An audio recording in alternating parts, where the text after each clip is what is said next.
welcome to the Burnavon Theatre. Well, I'm in a little box backstage in the Burnavon Theatre that nobody can know about because me and all the other elves in the shelves have escaped from the North Pole, and we are going to be coming out to some of the homes in this area. Yes, this year they thought that we wouldn't be able to make it. But guess what? We did!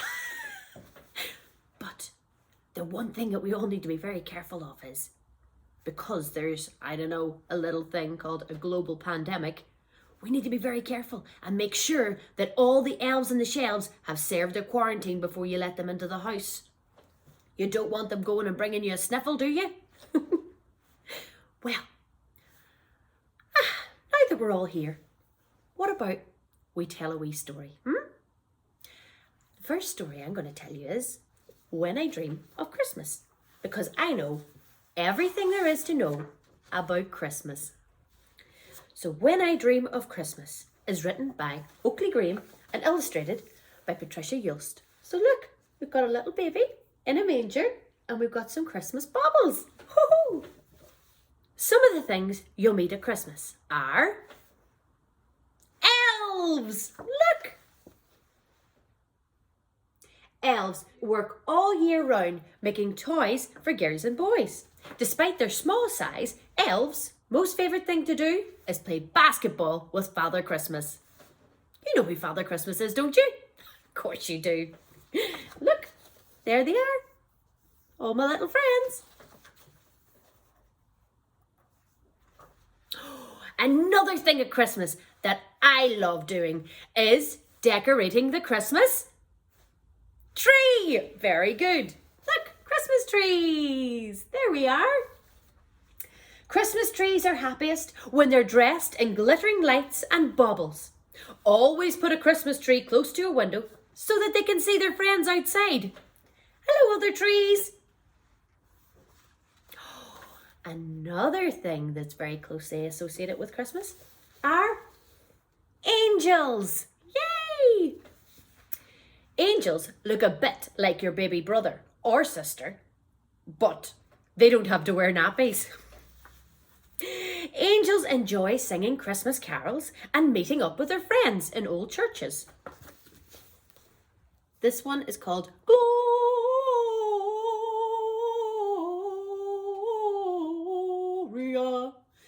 Who's this one? Carol singers. Oh, look. Carol singers have big red smiley faces and they like to sing jolly Christmas songs at the top of their voices. And despite their names, you don't have to be called Carol to be a carol singer. Now, what do you hang by the chimney with care? A stocking. Oh, look. There we go. Always hang a stocking out for Father Christmas on Christmas Eve. Never hang out dirty socks, as this is considered quite rude and can make your presents smell. Presents! Oh, look! Presents are a fantastic Christmas invention. It is recommended that you only open Christmas presents that are addressed to you, because otherwise you'll make someone quite sad. I wonder what this one is. Let's see. Will anyone know this guy? Who is he? Ho, ho, ho! Merry Christmas! So according to this, he's called Father Christmas, but we all know him as Big S. Santa Claus. Father Christmas lives at the North Pole with me and the other elves, and is nearly always laughing or telling jokes. Father Christmas's favourite colour is red, and he is never, ever grumpy. Shepherds! Look at this with their wee sheep and a wee cane.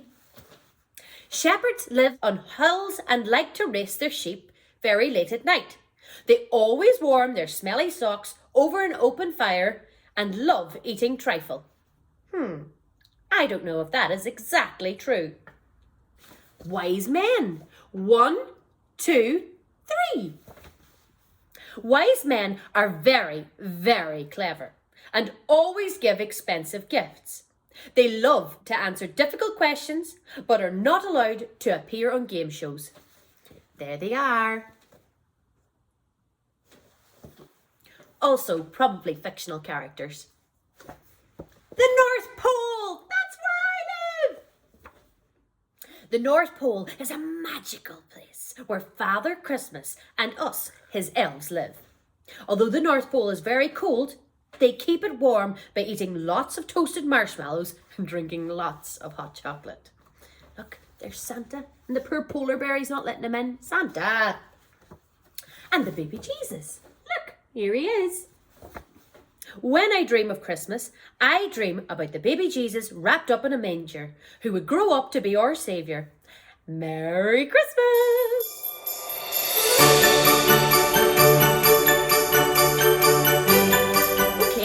Time for another story. This story is called Santa Claus's Helpers, and this story is written by L. Frank Baum. It's an extract from a book called The Life and Adventures of Santa Claus. In this story about Santa Claus, he has 4 magical helpers called 𝘾𝙪, Peter, 𝘾𝙪, and Whisk. One Christmas Eve, when his reindeer had leapt to the top of a new building, Santa Claus was surprised to find that the chimney had been built much smaller than usual. But he had no time to think about it. Just then, he drew in his breath and made himself as small as possible and slid down the chimney. Whew. I ought to be at the bottom by this time, he thought, as he continued to slip downwards. But no fireplace of any description met Santa's view. And by he reached the end of the chimney, which was in the cellar. Oh, this is odd, he reflected, puzzled by the experience. If there's no fireplace, then what on earth is a chimney good for?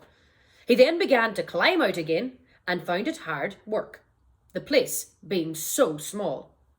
And so, on Santa's way up, he noticed a thin, round pipe sticking out through the side of the chimney. But he could not guess what it was for.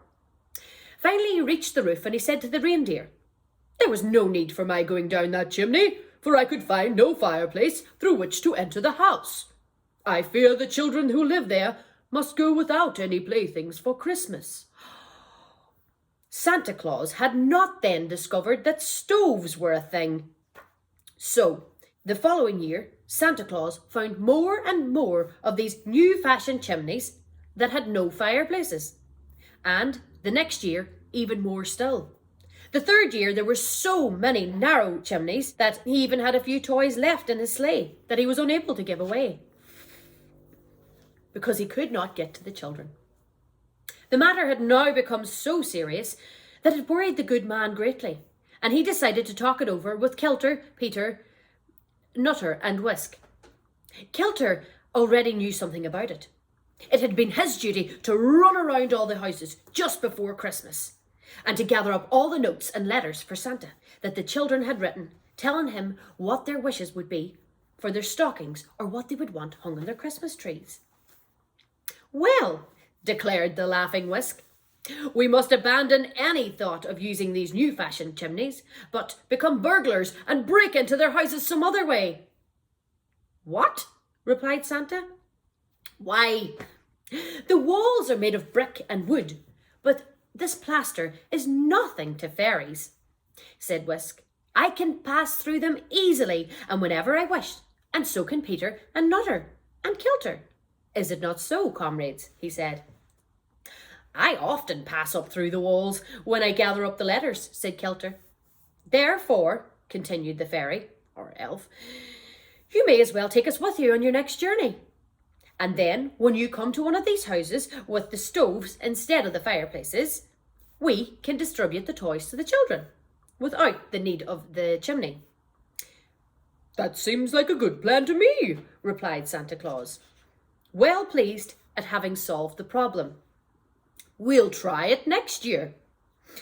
That was how the 4 helpers all began to ride on the sleigh with their master the following Christmas Eve. They had no trouble entering the new-fashioned houses, leaving toys for all of the children that lived in them. Taken all together, the trip was a great success, and to this day, the 4 little helpers accompany Santa on his yearly ride, and they help him to distribute the gifts. Santa Claus soon found that parents were really anxious that he should visit the homes on Christmas Eve and leave presents for all the children. So, to lighten his task, which was fast becoming very difficult, even with his 4 helpers, Santa Claus decided to ask the parents to assist him. "You get your Christmas trees all ready yourself and have them ready for my coming," he said to them. "And then I shall be able to leave the presents without loss of time. And you can put them under the trees when I am gone." And to the others he said, "See that the Christmas stockings are hung up in readiness for my coming. And then, whenever I arrive, I just fill them," with a wink. And often when the parents were kind and good-natured, Santa would simply fling the package of gifts down the chimney and leave them for the fathers and mothers to fill the stockings after he had darted away on his sleigh. "I will make the loving parents my deputies," cried the jolly old fellow, "and they shall help me do my work. For in this way I shall save precious moments, and no child will be neglected for lack of time to visit them." Besides carrying round big packs in his swift flying sleigh, Santa Claus began to send great heaps of toys to the toy shops, so that if parents wanted to buy larger supplies for their children, that they could easily get them. If any children were by chance missed by Santa Claus on his yearly rounds, they could go to the toy shops and get enough to make them feel happy and contented. Perhaps now you'll understand how, despite the size of the world, Santa Claus is able to supply all of the children with the beautiful gifts. To be sure, the old gentleman is very rarely seen these days, but that's not because he doesn't want to, it's because he's so busy. You see, the rest of the year, he has to help with making the toys. And at nights, whenever he visits the homes with the packs, he comes and goes so fast, it's almost like a flash. It's almost impossible to catch a glimpse of him. And although there's millions more children in the world than there used to be, Santa Claus is never known to have complained about the increasing numbers. "The more the merrier," he cries, with a jolly laugh. The only difference is, well, that us elves have to pick up the slack because there's much more work to be done nowadays. "In all this world, there's nothing so beautiful as a happy child," says the good old Santa Claus. And if he had his way, every child in the world would be beautiful, because every child would be happy. Now, we hope that you will make sure and put it on your note to Santa Claus this year what would make you happy. And we're not just talking about presents. We're talking about spending more time with friends or getting to speak with people on the phone. We know that you've all been really good this year and been washing your hands and sometimes wearing masks and doing your homework and tidying your room and being good for people that are looking after you. And we really appreciate all the extra work that you've been putting in. So we can't wait to get seeing what you get on Christmas morning from Mr. Santa Claus. Oh, are you excited? I am.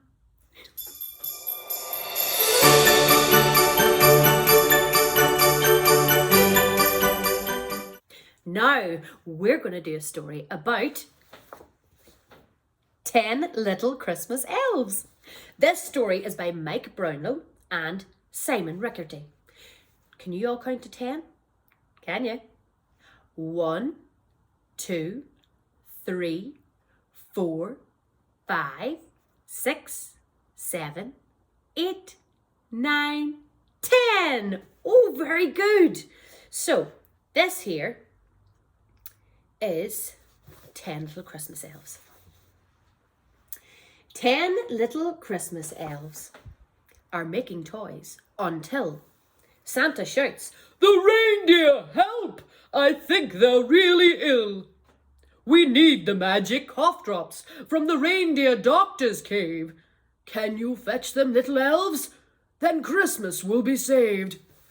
Look here. Oh my goodness, there's a 10 little elves. 1, 2, 3, 4, 5, 6, 7, 8, 9, 10. 10 little Christmas elves think they found a sign. Look at the sign. Woof! Goes the husky team, and now there are just 9. 9 little Christmas elves getting in a state. Wah! Snowballs everywhere. Now there's only 8. Uh-oh, who's this guy? 8 little Christmas elves gazing up to heaven. grrr, growls a polar bear. Now there's only 7. 7 little Christmas elves in a silly fix. Yow! Goes the Yeti. And now there are just 6. 6 little Christmas elves make a desperate dive. Brrr, goes the icy storm. And now there's only 5. 5 little Christmas elves gasp and shock and awe. Wah-ha-ha! The Ice Queen laughs. And now there are just 4. 4 little Christmas elves near Jack Frost's tree. Clink go the icicles. And now there's only 3. 3 little Christmas elves find the doctors. Phew! Oomph goes a fall of snow. And now there are just 2. 2 little Christmas elves on the homeward run. Crack goes the splitting ice, and now there's only 1.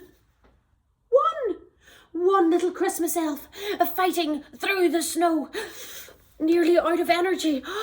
But what's that distant glow? It's Santa's grotto! Hip, hip, hooray! Her efforts weren't in vain.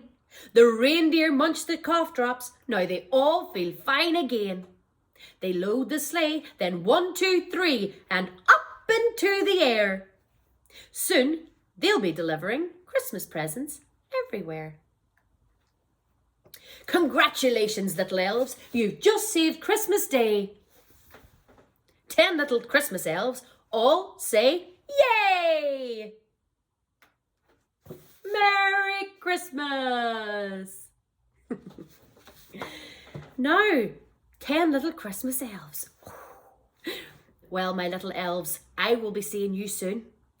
And make sure you behave yourselves and stay on that nice list.